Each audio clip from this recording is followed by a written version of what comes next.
Well, to answer your last question, which I'm most optimistic about, it's called a recertification process. And again, we get this from studying other countries that have been through this. The United States has never been through it, and we haven't even been through a serious recession in a long time. And so we think we're reinventing the world.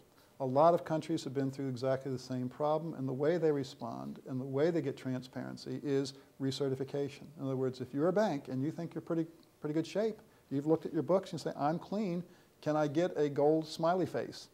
You apply for recertification. The federal government examiners look through your books again. They may already know everything there is to know because they examine you regularly, but subject to confidentiality. They say, I will not tell anybody what I find. Now, this new certification, you come in and say, yes, we're going to broadcast what we find.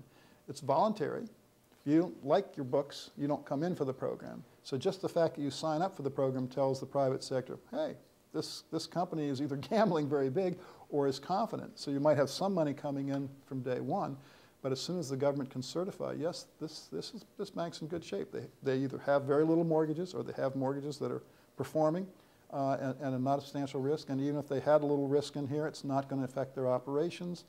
The government can then reinforce that by saying, if you lend money to this bank, we're going to guarantee it for the next year or so, because we want to put our money behind our promise to you. Then what you do is, without ever putting up $1, you get tremendous capital flow coming in from the private sector. So it's a private sector play. Simply the government's just providing the information flow through the certification process. Other institutions may get partially certified. We say, this institution's pretty healthy, but they did take a hit. They've recognized the hit, and that hit has left them undercapitalized. So we're going to buy preferred stock. We're going to pump some capital into them and then certify them as, after our capital infusion, they're healthy again. We'll do the same thing. We'll guarantee. If you make loans to this bank, we're going to guarantee that money for you. Instead, what we did, so we're guaranteeing across the board. We private, no matter whether it's good, bad, or indifferent.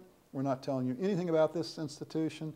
You're getting no guidance there. So what we did in that situation is only public dollars get into play. And you're literally driving out the private sector dollars.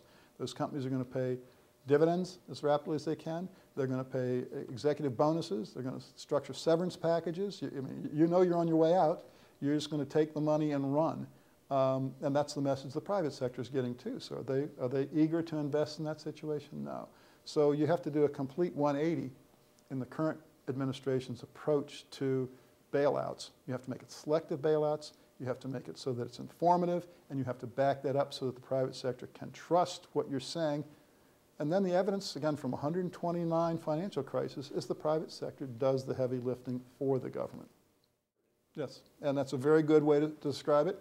And I personally am liberal, but I'm still appalled by this approach. This is well beyond any liberal prescription we would get for any kind of socialized activity in the economy. It makes no sense at all. So we're putting the public sector in an area where we know the public sector performs poorly, and driving out the private sector in an area where we know it performs well. Why would you want to do that? Why would you not want to do what you can do well, which is certification, and then let the private sector do the risk-reward analysis, do the heavy lifting, make it do the investments, which it's eager to do anyway. And not just U.S. investors. Investors from around the world are desperately looking for situations, not necessarily safe investments, but investments where they can understand the risks. They understand what the odds are. They understand when they win, when they lose. Right now, they just put their money in, and somebody randomly says, well, I'm sorry, you lost money. I can't tell you why or how. It's just gone. That's what they don't want to participate in.